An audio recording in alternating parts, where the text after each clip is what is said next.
Porque en estas locuras de hoy, que una mujer se pone vestido blanco, que le ponen un velo, la gente no logra entender que esto viene desde el siglo VII de los señores feudales. Y esos hombres importantes miraban mujeres hermosas que llegaban a sus ciudades y deciden crear una ceremonia. 7 siglos después, la Iglesia Católica toma esa misma ceremonia, le da un carácter religioso. Pero cuando tú te vas a la historia de las druidas, que eran brujas en Escocia, se dice que para ser una esposa de Satanás, les pedía que se vistieran de blanco y que se pusieran un velo y una corona. Y cuando Satanás la iba a aceptar en una misa negra, entonces le levantaba el velo y la besaba. Pero todo el mundo está loco que me quiero casar con velo, que me quiero casar con vestido blanco, que me quiero casar frente a no sé qué. Y entonces el problema grande de nuestras generaciones y de nuestra tierra es que después de algo que aparentemente es espiritual, salimos en maldición. Y Dios no es responsable por lo que no salió de su boca. Hola, Dios te bendiga, Dios te guarde de una manera en especial. Bendito sea el nombre del Señor. Pues aquí estamos en esta hermosa tarde, gloria a Jesús, para dejarte esta palabra de parte del Señor para ti. Así que presta atención, vamos a escuchar este poderoso mensaje, gloria a Jesús. Esta hermosa palabra que el Señor tiene para ti, para mí en este hermoso día. Dios te bendiga, Dios te guarde. Que ni siquiera entienden. Tú no le puedes dar a un esclavo caviar porque el esclavo no entiende qué es caviar. Posiblemente agarra una cuchara de caviar y se la come como si fuera dulce de leche, porque no entiende que para comer caviar hay que tener paladar y hay que tener un porte, hay que sentarse.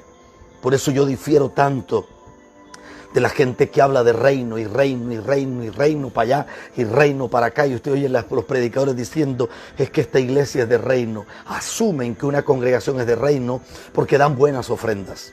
Eso está lejos de la realidad. No tiene nada que ver el que te den una ofrenda a tipo de honra o porque quieran quedar bien con las personas o por alguna medida de que quieran congraciarse con alguien. El reino no es eso. Para entender qué es el reino de Dios, deberíamos de entender qué es en sí el reino. Número 1, el reino no es un mensaje. El reino, según la Escritura, es una manifestación. ¿Qué es una manifestación? Por eso el Señor dijo, empezó hablando Juan y el Señor volvió a repetir el mensaje. Y la palabra es arrepentíos. Se ha dicho tanto de esa palabra, metanoia, cambio de pensamiento, cambio de mentalidad. Sí, pero es que para entender el reino tienes que atacar tus propios paradigmas.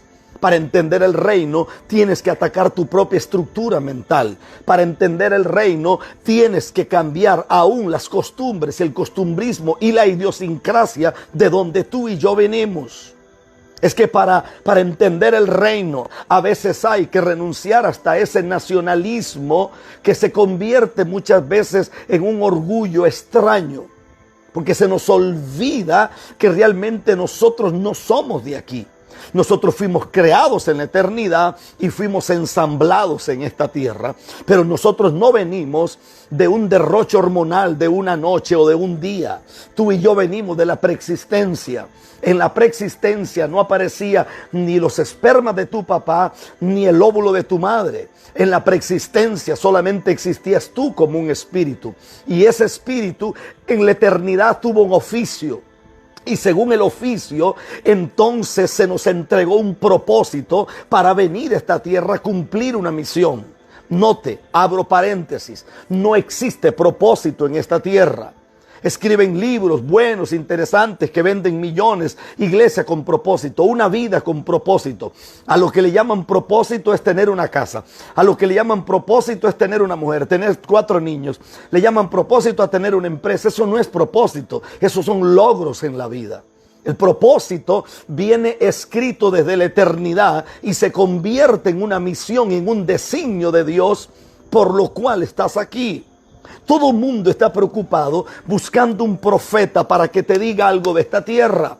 Lo que la gente olvida es que el Padre escribió códigos en tu espíritu y en el mío. La preocupación más grande que deberíamos de tener nosotros es pedirle al Padre eterno, al Elion, al Elohim supremo, que nos revele. Padre, revélame cuáles son los códigos que están escritos en mi espíritu. Revélame cuáles son los códigos. si tú me revelas cuáles son los códigos con los que tú me enviaste y cuál fue la palabra con la que viene mi espíritu sellado, entonces yo me convertiré en una gloria en la tierra de los vivientes. El que tiene oídos para oír, que oiga eso.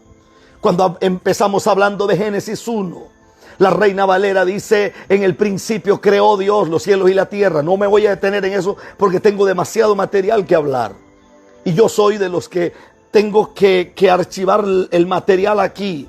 Soy como muy autodidacta, todo me lo aprendo de memoria. Entonces, tengo mucho que hablar. Pero cuando lees la versión cantera, una de las mayores, de las más antiguas, como una que yo tengo, la versión cantera, cuando lees algunas como la Septuaginta, como la versión de los Hébridos, como la Rotterdam, como la versión del Oso, entonces te das cuenta que no dice en el principio, dice en los principios. La palabra en el principio es la raíz etimológica de vará. Las palabras en los principios es la raíz de la continuidad de algo que ya existía. Hablamos de que había habido un diluvio en esta tierra. La pregunta es: ¿a quiénes quiso Dios ahogar? Entonces, abro paréntesis y escuche lo que voy a decir y anótelo si puede. Si esto le vuela la cabeza, estamos en problemas. Si Dios ahogó generaciones antes que nosotros llegáramos aquí, si hay restos de personas que vivieron en este planeta millones de años antes que nosotros, entonces yo pregunto, quiere decir que el arrebatamiento que viene no es el primer arrebatamiento. Quiere decir que ya han habido otros arrebatamientos sobre este comienzo. El que tiene oídos para oír, que oiga. Y la pregunta es: ¿dónde están esas generaciones? ¿Qué se hicieron esas generaciones? Pues en los días que vienen se lo voy a responder, porque no he llegado todavía allí. La pregunta es: ¿qué pasó con ellos? Llegamos a hablar de lo que se separó las tinieblas de la luz, y hablamos de los Ormalak, que son seres que alumbraban, seres de luz. Y hablamos que eran las tinieblas. De ahí hablamos de que Dios dijo: volvamos a hacer a los hombres. Volvamos a hacer a los hombres para que vuelvan a llenar la tierra. La Escritura enseña que ese volvamos a hacer, escuche eso, es una palabra impresionante, porque ese volvamos a hacer quiere decir que ya habían habido moradores en este planeta. Pero toda la vida nos dijeron que Génesis es el comienzo. Y entonces usted escucha predicadores que dicen que no, que esto solamente tiene 6,000 años. Sí, señores, tiene 6,000 años para la historia que compete a nuestras generaciones, pero no para la historia que compete a las creaciones de Dios. Usted recuerda muy bien que la Escritura dice que Dios es eterno. Abro paréntesis, anótelo si puede. Alguien me preguntó en una clase en una universidad y me dijo: ¿qué es eternidad para Rafael Ramírez? ¿Cómo define usted la palabra eternidad? Alguien dice por ahí: boa noite, Deus te abençoe, paz del Señor. ¿Qué es eternidad? Se lo defino en mis palabras. Si un pajarillo pudiera juntar un grano de arena y durara 1000 años en llegar a la luna y durara 1000 años en regresar, de manera que trasladara el planeta Tierra durando 1000 años para allá y 1000 años para acá, hasta que pudiera trasladar todo el planeta Tierra a la luna. Cuando deje de trasladar el planeta Tierra a la luna, durando 1000 años para allá y 1000 años para acá, cuando termine de trasladar el planeta Tierra, eso será el principio de una eternidad. Cierro paréntesis. Eso es eternidad para mí. Por eso cuando hablamos de eternidad, cuando usted escucha gente que dice que Dios llega a tiempo, eso es totalmente falso. Dios no llega a tiempo, porque decir que Dios llega a tiempo, entonces estamos limitando a Dios como que Dios vive dentro del tiempo. Y decir que Dios llega a tiempo, estaríamos diciendo que el tiempo define a Dios, cuando Dios no vive dentro del tiempo, porque la Escritura dice que el único que se sometió a tiempo y espacio fue Jesús. Eso lo eso lo dice la Escritura. Dice que Él se sujetó, se sometió. Nunca Dios se había metido en el vientre de una mujer. Nunca Dios había decidido tener todo el proceso evolutivo de un esperma hasta llegar a ser un bebé y empezar a crecer. Nunca eso había pasado. Pero Dios decidió hacerlo. Y fue la primera vez en la historia, o por lo menos de la eternidad que nosotros entendemos, que Dios decidió someterse a tiempo y espacio. Dios es omnisciente, Dios es omnipresente, Dios es todopoderoso. Sin embargo, Jesús no estaba en todo lugar, decidió quedarse en un solo lugar. Cierro paréntesis. Cuando decide quedarse en un solo lugar, se está sometiendo a espacio.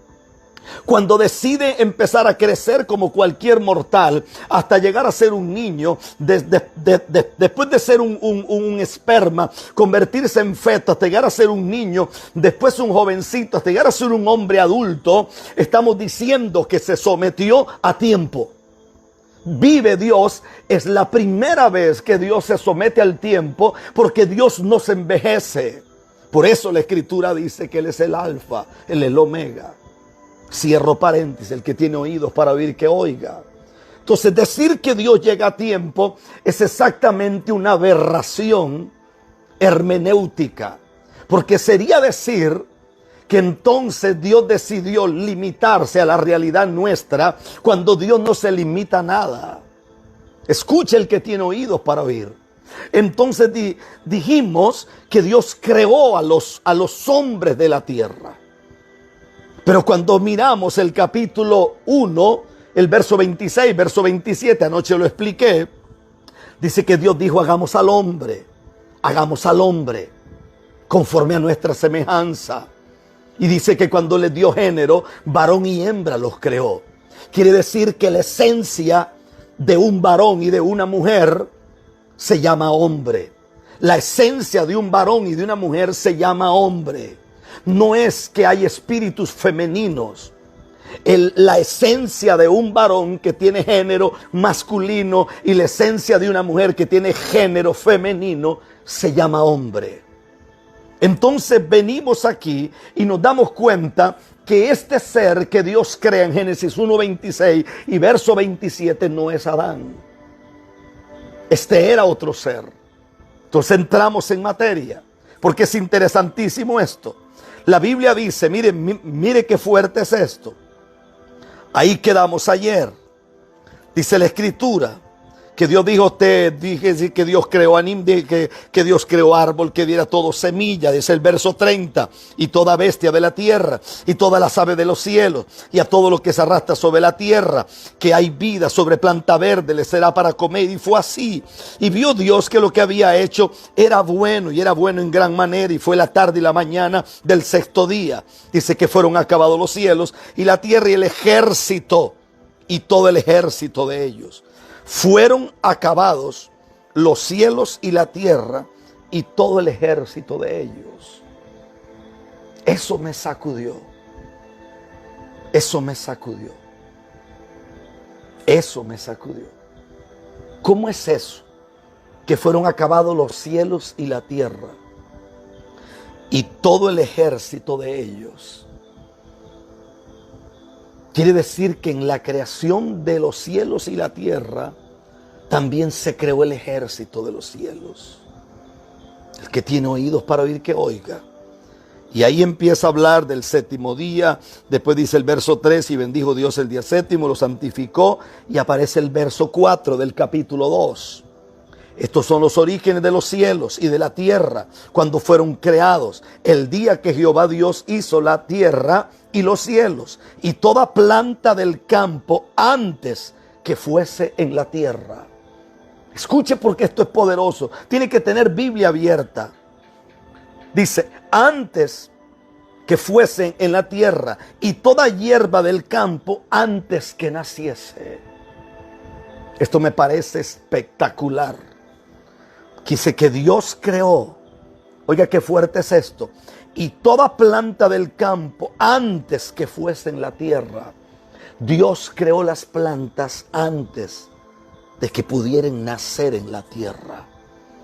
Volvemos otra vez a lo que dice la Biblia en Eclesiastés, que no hay nada nuevo, que lo que antes fue volverá a ser, que lo que ya ocurrió volverá a ocurrir. Pastor, estoy esperando que me den una palabra profética. Según la Biblia, si la palabra que te dan viene de parte de Dios, antes de que te la den, ya en la eternidad esa palabra fue pronunciada. Y fue pronunciada a tu espíritu. Es decir, cuando te la dicen aquí en la tierra, te la dicen por segunda vez. Y cuando la palabra es dicha por segunda vez, entonces volvemos al texto que dice que en boca de dos profetas se confirma toda palabra.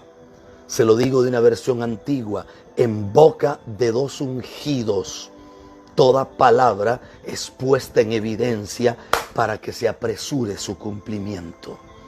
Eso me parece espectacular. Entonces volvemos y dice la Escritura, oiga qué fuerte es esto. Dice Jehová Dios, porque Jehová Dios aún no había hecho llover sobre la tierra, ni había hombre para que labrase la tierra. No había hombre para que labrase la tierra. Sí, pero ¿cuál tierra? No está hablando de la otra tierra. Está hablando de esta tierra en este momento. Porque aquí ya dejaron al otro que hicieron en Génesis capítulo 1, versos 26 y 27. Y ahora Dios se traslada a Adán.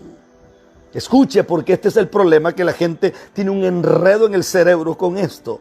Y dice la Escritura, oiga lo que dice el verso 6, sino que subía de la tierra un vapor, el cual regaba toda la faz de la tierra. Dice que subía un vapor. Oiga qué fuerte es esto.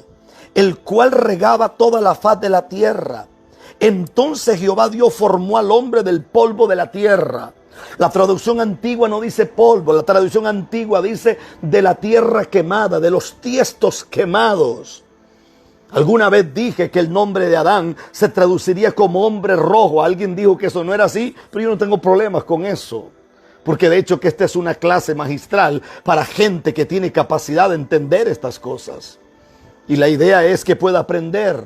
Cuando la Escritura dice que subía un vapor, hay una versión antigua como la Rotterdam que no dice eso. La versión antigua dice que la tierra era regada por el aliento de la boca de Dios. Es decir, por el ruaz que salía de la boca de Dios, y el aliento de Dios volvía a regar la tierra, y la tierra no necesitaba lluvia, porque era el aliento de Dios lo que regaba la tierra. Y es interesante porque nunca más volvió a ocurrir eso hasta el día que Jesús estaba en el Monte de los Olivos, y mientras estaba postrado, la Escritura dice que mientras clamaba, dice que sudor y los vasos capilares que se rasgaron, dice que se mezclaron con sangre, y por segunda vez entonces Dios volvió a regar la tierra. Por segunda vez Dios vuelve a regar la tierra. Y esto me parece impresionante porque dice, entonces el Señor formó al hombre del polvo de la tierra y sopló en su nariz aliento de vida. Eso dice la Reina Valera. Y fue el hombre un ser viviente. La versión antigua no dice que sopló aliento de vida en la nariz. La versión antigua, como la versión cantera, dice que Dios se sopló a sí mismo dentro de Adán y sopló las dimensiones dentro de Adán. Por eso fue un ser viviente. Un ser viviente. Una cosa es el hombre polvo, otra cosa es el ser viviente, otra cosa es el alma vivificante, porque Pablo habla de eso. Y otra cosa es cuando eres una manifestación de Dios en la tierra.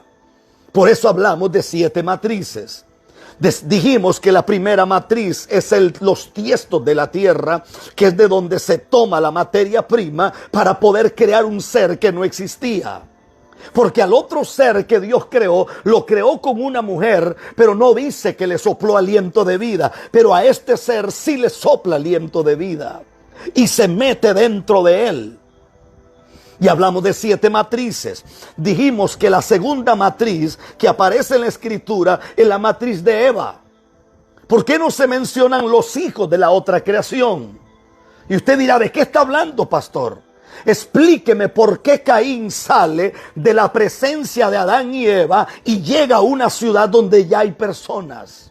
¿Quiénes eran? Eran los hijos de Adán. Mentiras, eso no es cierto. Porque se habían reproducido mucho y habían creado otra ciudad. ¿Y por qué la Escritura no lo dice? Entonces no trates de decir lo que la Escritura no dice. Y no trates de enredar lo que la Escritura no quiere que se enrede. Por ese es el problema, porque si tú y yo no conocemos nuestra originalidad y si no conocemos nuestra procedencia, estamos en problemas. Caminaremos toda la vida siendo miopes. Vas a ir a un seminario bíblico, vas a ir a un instituto bíblico a escuchar a un maestro que ni siquiera sabe lo que está diciendo, porque lo único que está diciendo es lo que dice un libro y lo que otro entendió, pero no lo que vino por una revelación divina, alumbrando los ojos del entendimiento. Por eso hablamos de 7 matrices. La segunda matriz es la matriz de Eva. ¿Y por qué no se mencionan las otras matrices? Porque a Dios no le interesó. Si usted lee la Escritura y usted la lee con detalle, usted se dará cuenta que dice el capítulo 4, conoció Adán a su mujer Eva, la cual concibió y dio a luz a Caín. Y dijo, por voluntad de Jehová he adquirido varón. Después dio a luz a su hermano Abel. No dice que lo concibió. Entonces ese verso enseña que Caín y Abel eran gemelos. Porque dice que concibió a uno y después dice que dio a luz al otro. No dice que concibió otra vez. Quiere decir que eran gemelos. ¿Por qué la gente no logra entender por qué hay tanto fracaso en los matrimonios? ¿Por qué hay tanta desgracia en la familia? Porque las familias lo que están es teniendo hijos para llenarse los ojos de ellos. Las mujeres le están pariendo hijos a sus maridos. Los hombres quieren que le tengan un hijo a ellos. Pero parece que nadie entendió el principio de Ana. ¿Sabes una cosa, Elcana? Yo no te voy a parir un hijo a ti. Yo le voy a levantar una generación a Dios. Es la primera vez que aparece un hombre que la Biblia dice cuyo nombre es Samuel, que ninguna palabra cayó a tierra sin cumplimiento. Nunca antes se había visto eso. Nunca antes se había visto que un hombre abriera la boca y escuchara audiblemente al Dios de los cielos siendo un muchacho. La Escritura dice que se estaban cerrando literalmente la oportunidad. Los cielos se habían cerrado por completo. No había nada. Dice que la visión escaseaba. No había visión. No había nada. Dice que la lámpara se estaba apagando cuando Dios le habla a Samuel. Entonces hablamos de la cuarta matriz. Y la cuarta matriz es la matriz de Elizabeth. Porque después de 400 años de silencio, el periodo después de Malaquías hasta llegar a Mateo, son 400 años de silencio. Se conoce como el periodo intertestamentario, donde no hay Urim y no hay Tumim, que eran 2 piedritas que cambiaban de color en el templo. Donde no hay profeta, donde no hay visión, donde no hay ángeles que visiten la tierra, donde no hay una luz de color azul, que era el Shekinah de Dios, que era visible por lo menos en el tabernáculo, en un lugar santísimo. Parece que los cielos se cerraron. Parece que nadie entiende. Todo mundo salía. Los historiadores dicen que se habían levantado 3 hombres que decían que ellos eran el Mesías. Y había un pensamiento hostil. Se hablaba en el ágora, se hablaba en el mercado, se hablaba en las plazas. Pero el fracaso había sido grande. Pero de pronto un día, un sacerdote llamado Zacarías sale del templo mudo. Su rostro había cambiado. Seguramente escribió sobre piel de cordero, que era lo que se usaba en ese momento. O quizás escribe sobre el polvo de la tierra. Pero ese hombre, en medio de gesticulaciones, él dice que un ángel le habló. Y entonces aparece la cuarta matriz. Y dice que el ángel le ha dicho que de la matriz estéril de su mujer llamada Elizabeth nacerá un profeta y ese hombre preparará el camino. Era como si fuera un beduino del desierto. En vez de quedarse, sino que se va al desierto y empieza a vivir experiencias extrañas. Toma una ropa extraña. Empieza a comer de una forma extraña. Pero si lees la Biblia te das cuenta que la Biblia dice que la razón por la que la gente dejaba Jerusalén, dejaba Judea, y dejaba a los pueblos solos, era porque dice que hubo un hombre enviado por Dios. Y si leyeras el capítulo 3 de Lucas, dice, vino palabra de Jehová a Juan estando en el desierto. Parece que cuando tú tienes palabra, así estés debajo de una mata de mango, la gente correrá. Porque a la gente no le importa si aguanta hambre, no le importa el frío, no le importa la desnudez, no le importa las vicisitudes del terreno, las inclemencias del tiempo. La gente quiere estar donde hay una palabra de parte de Dios. Y eso me parece interesante. De ahí aparece la quinta matriz. Y la quinta matriz es la matriz de María, una jovencita que está desposada con un hombre, que es desposada, que tiene un contrato, que se van a casar o se van a unir, según la traducción que ellos, según la tradición que ellos tenían, que eran matrimonios totalmente diferentes a estas locuras que hoy se hacen. Porque en estas locuras de hoy, que una mujer se pone vestido blanco, que le ponen un velo, la gente no logra entender que esto viene desde el siglo VII de los señores feudales, que eran señores, que eran hombres importantísimos. Y esos hombres importantes miraban mujeres hermosas que llegaban a sus ciudades y deciden crear una ceremonia. 7 siglos después la Iglesia Católica toma esa misma ceremonia, le da un carácter religioso y decide hacer que esa ceremonia tenga una evidencia y una realidad en la tierra.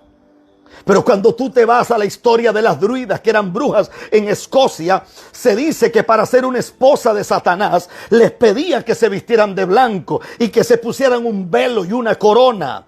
Y cuando Satanás la iba a aceptar en una misa negra, entonces le levantaba el velo y la besaba. Pero todo el mundo está loco, que me quiero casar con velo, que me quiero casar con vestido blanco, que me quiero casar frente a no sé qué. Y entonces el problema grande de nuestras generaciones y de nuestra tierra es que después de algo que aparentemente es espiritual, salimos en maldición. Y Dios no es responsable por lo que no salió de su boca. Dios no es responsable por las locuras que hemos heredado. Por eso es necesario estudiar. Y entonces entramos en la quinta matriz, que es María. Y la quinta matriz, que es María, es porque ella es el vientre depositatorio de la luz del Elohim. Y esa matriz tiene el poder de traer al Hijo del Dios viviente, al que representaría el reino de David, que no tendría fin. El Santo de Israel, el león de la tribu de Judá, el lirio de los valles, la rosa de Sarón, el eterno, el soberano, el que vive para siempre. Pero de ahí entendemos, porque cuando uno llega al libro de San Juan, dice San Juan que nacería una generación que no sería engendrada por voluntad de hombre, sino por voluntad del Espíritu. Entonces aparece la sexta matriz. Y la sexta matriz son hijos engendrados en el Espíritu.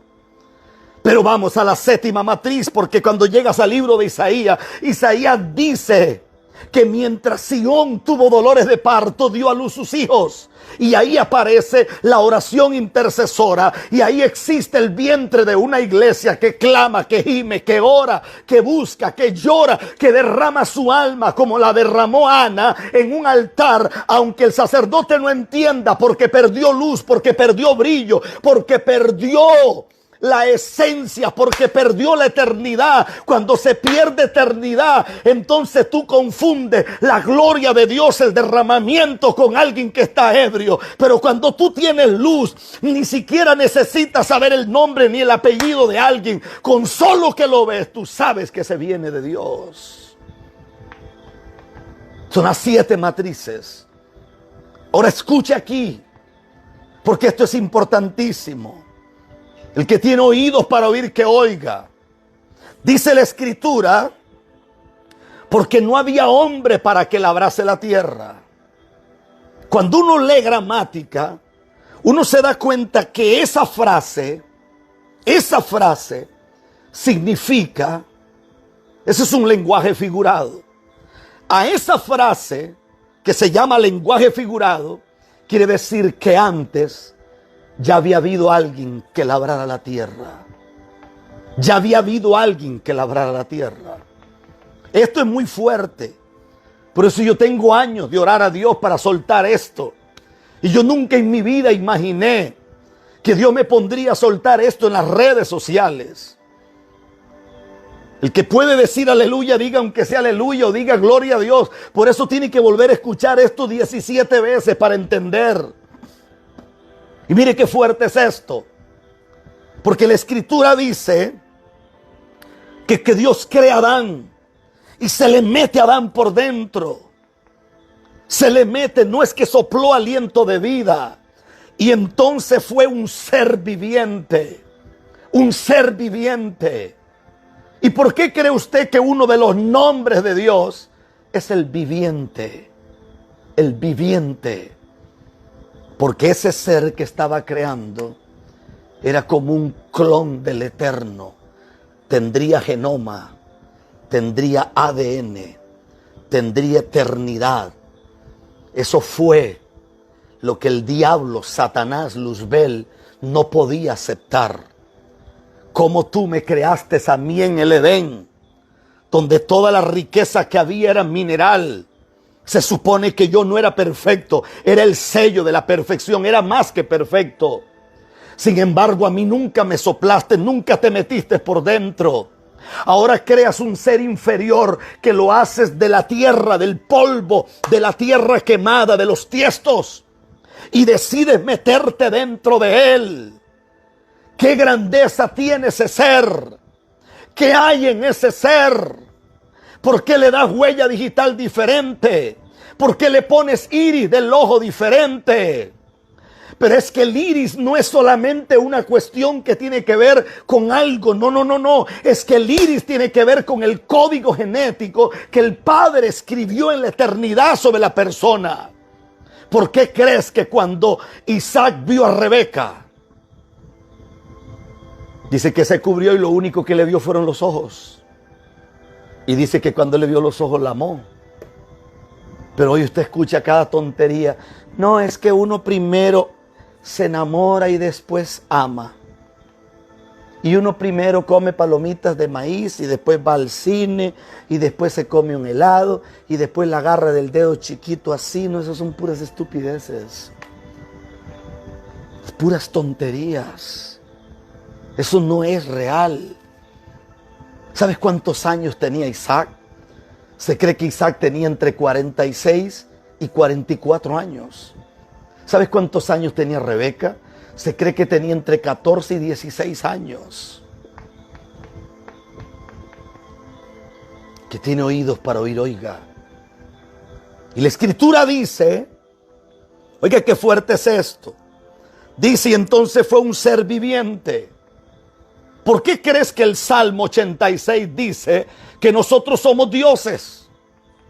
Ahora, no somos dioses con D mayúscula, somos dioses con D minúscula, porque no somos dioses para ser adorados.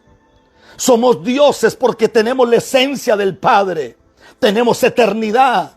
¿Por qué crees que el libro de los Hechos dice que Dios ha puesto eternidad dentro de nosotros? Pero es que esa eternidad no es nuestro espíritu. La eternidad que ha puesto es que Dios se metió dentro de nosotros.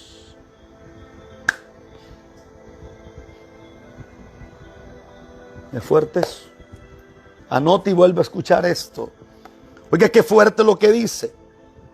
Dice que entonces, dice el verso 8, y Jehová plantó un huerto en Edén. O sea, Adán no fue hecho en el huerto. Después de que lo hicieron, entonces Dios plantó un huerto. Oiga qué fuerte es esto. Y Jehová plantó un huerto en Edén, al oriente, y puso allí al hombre que había formado.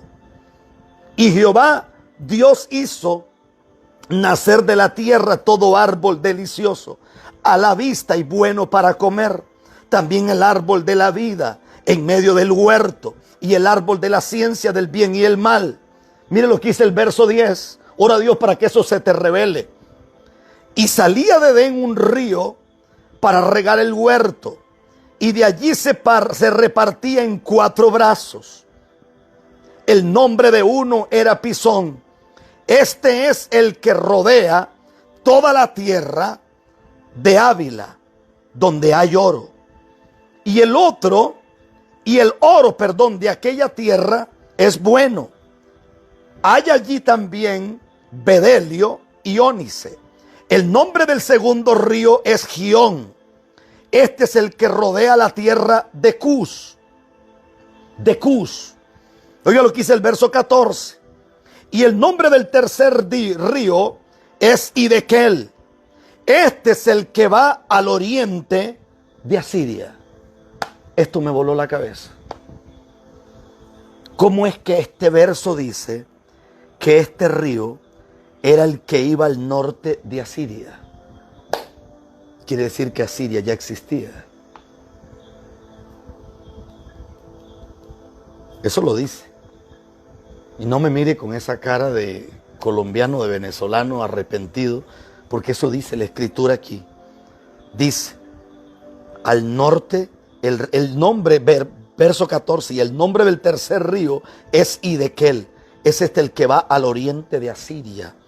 Y el cuarto río es el Éufrates. Tomó pues Dios al hombre y lo puso en el huerto de Edén para que lo labrara y lo guardara. Y yo pregunto, ¿lo guardara de qué?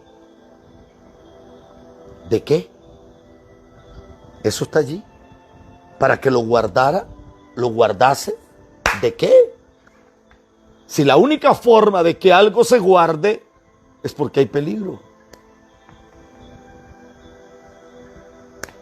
¿De qué lo iba a guardar? Tenemos casi 660 personas conectadas. ¿De qué lo iba a guardar? ¿De qué lo iba a guardar? ¿De qué? ¿De qué? Y mire qué fuerte es esto. Verso 16, y mandó Jehová Dios al hombre diciendo, de todo árbol del huerto podrás comer, mas del árbol de la ciencia del bien y el mal no comerás, porque el día que de él comieres ciertamente morirás. Y dijo Jehová Dios, no es bueno que el hombre esté solo, le haré ayuda idónea para él. Adán no tenía problema de depresión. Adán no tenía problemas de soledad. Adán no tenía problemas de que se sentía triste. Adán estaba completo. Quien inaugura la necesidad es Dios. Y cuando Dios inaugura la necesidad, entonces Dios dice, no es bueno que el hombre esté solo. La pregunta es, ¿por qué no es bueno? Y note que dijo, le haré ayuda idónea. Nunca dice, le daré una esposa. Le haré ayuda idónea. El que tiene oídos para oír, que oiga. El que tiene oídos para oír, que oiga. Le haré ayuda idónea. Idónea. Abro paréntesis. Adán, tú estás completo. Pero el estar completo, escuche esto, el estar completo no es suficiente. Aquí no es suficiente un buen predicador que esté completo. Aquí no es suficiente un ministerio que esté completo. Aquí no es suficiente una iglesia que esté completa o una congregación que esté completa. Adán está completo, pero tiene un problema. El problema es que no es operativo. ¿Por qué no es operativo? Porque no tiene idoneidad junto a él. Es decir, yo no te hice una esposa. Yo te traje una ayuda idónea.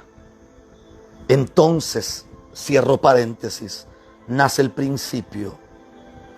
Se complementan para ser idóneos. Cierro paréntesis, abro paréntesis. Son semejantes para ser idóneos. El que tiene oídos para oír, que oiga. Cierro paréntesis. Entonces volvemos a la idoneidad. ¿Por qué la hizo? La mentira más grande que nos han pegado por años es que Dios hizo que Adán se cayera en sueño profundo. Y entonces sacó a Eva de la costilla, y usted escucha a cada loco tocándose la costilla, a ver cuál es la costilla que le falta. Eso es lo más ridículo que yo haya leído en toda mi vida.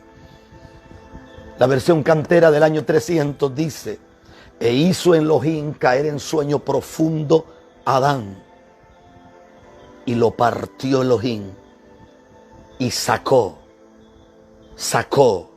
oiga bien, sacó a Adana, o sacó a una varona de dentro de él. Nunca dice que la sacó de la costilla. Ahora, quiero que escuche porque esto es fuerte.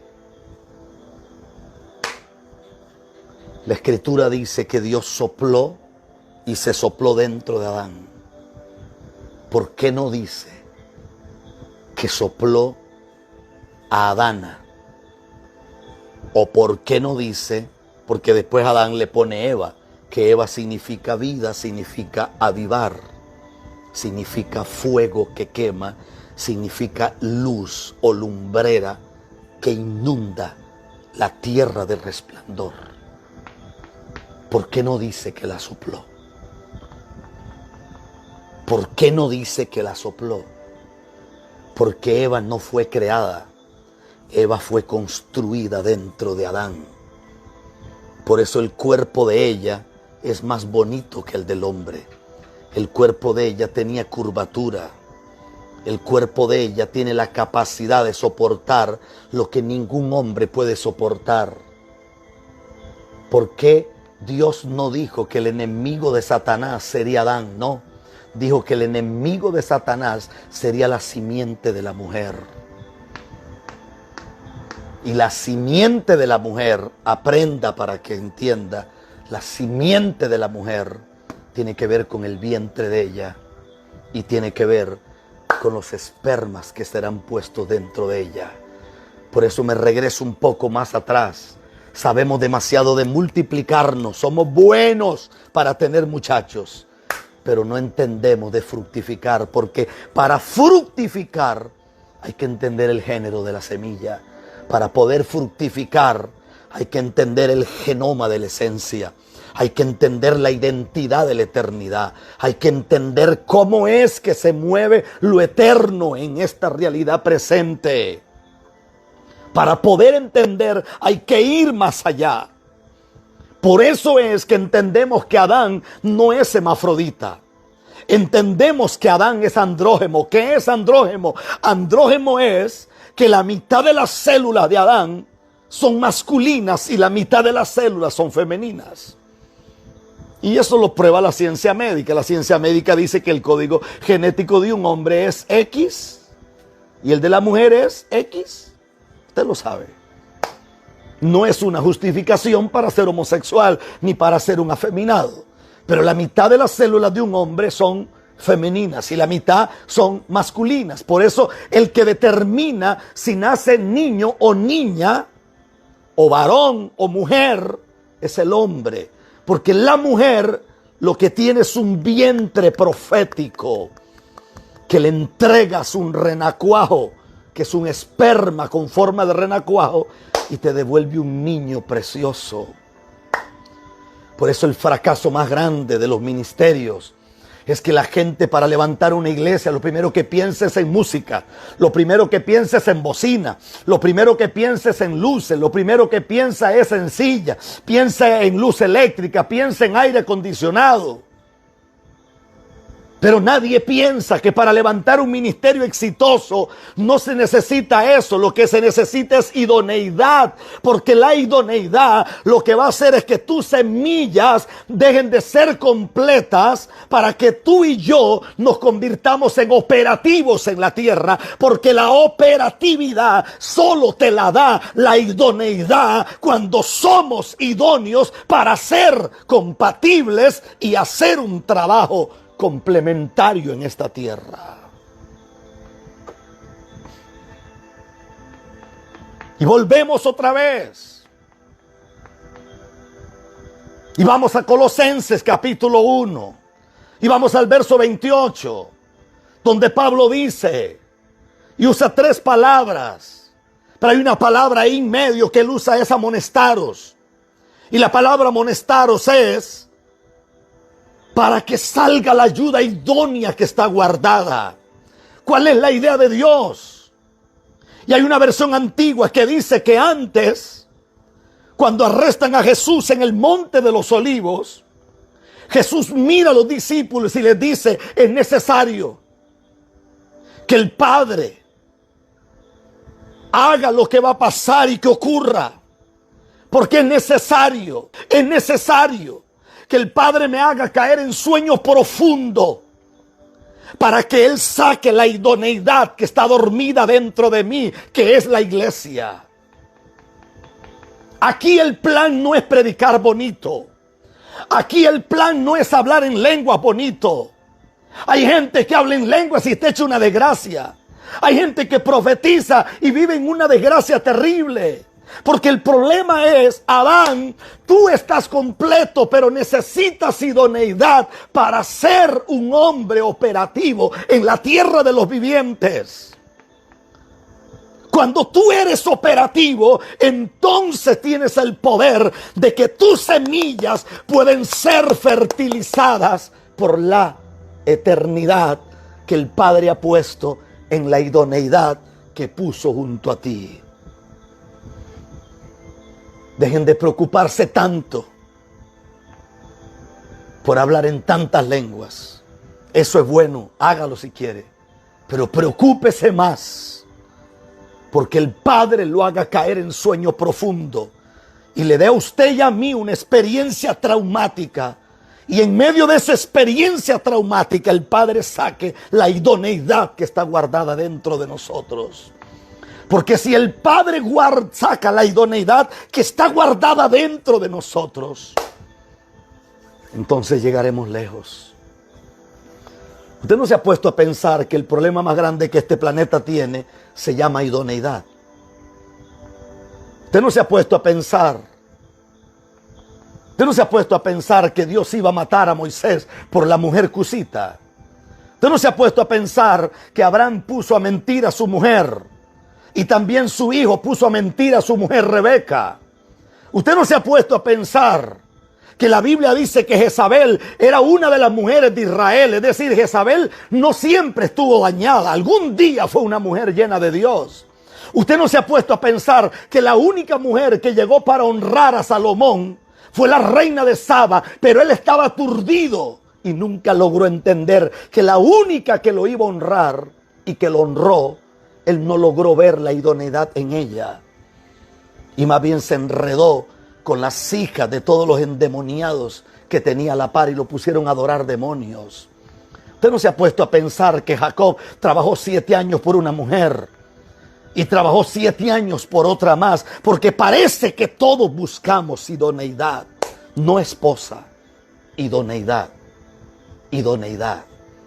Satanás sabe. Me quedan 5 minutos. Satanás sabe que si tú y yo nos unimos a la persona equivocada, Satanás sabe que no encontraremos idoneidad. Lo que encontraremos serán conflictos. Por eso te encuentras mujeres orando por 20 años, orando por 10 años, orando por 5 años, orando por 30 años, por un hombre para que Dios lo salve. Ese hombre nunca apareció en la eternidad del Padre.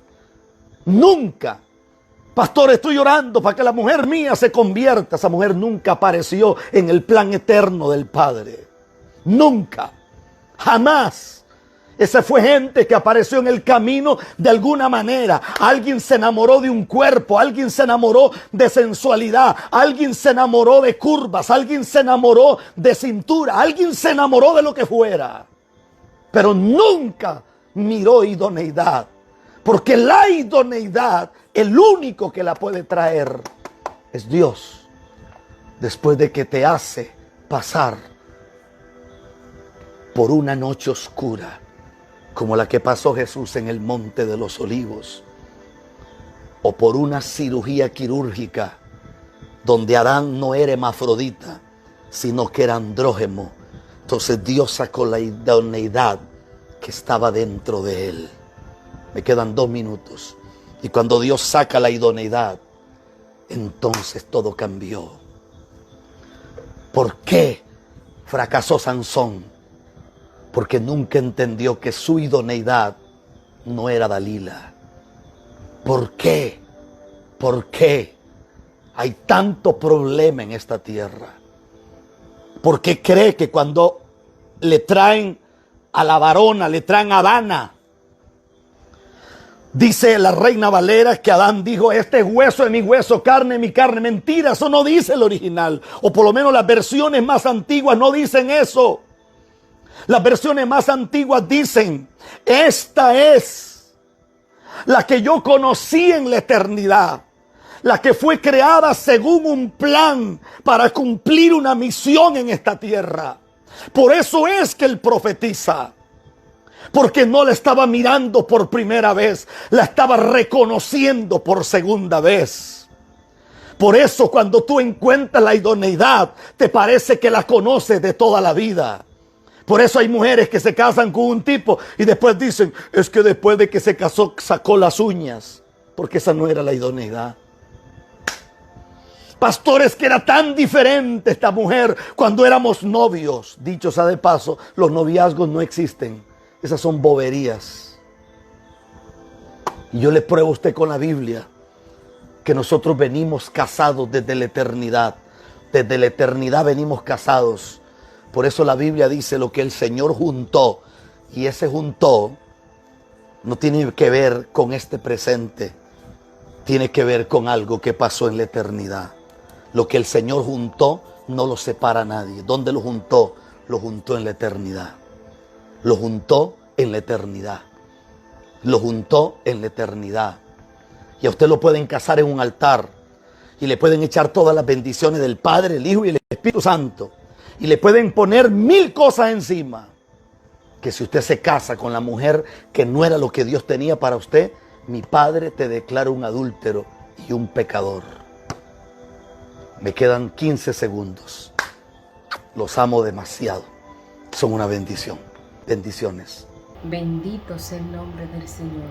Qué hermosas son sus palabras. Aleluya.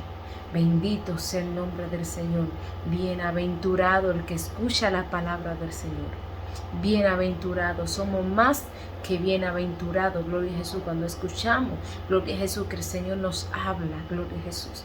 El Señor, aleluya, trae esta palabra para nuestra vida, unas palabras, gloria a Jesús, aleluya. Esa palabra es como aleluya, como agua, aleluya, en tiempo de sequedad. Y esto es lo que necesitamos, unas palabras que nos levanten, unas palabras que nos restauren, aleluya, una palabra que cambie el panorama. Alabado sea el nombre del Señor, que cambie el diagnóstico del médico, gloria a Jesús. Eso es lo que necesitamos, unas palabras de parte del Señor, aleluya. Bendito sea el nombre del Señor. Yo te invito en esta hermosa tarde, gloria a Jesús, tú que escuchaste esta hermosa palabra, comparte también para que otros también sean edificados, gloria a Jesús. Dios te bendiga, Dios te guarde.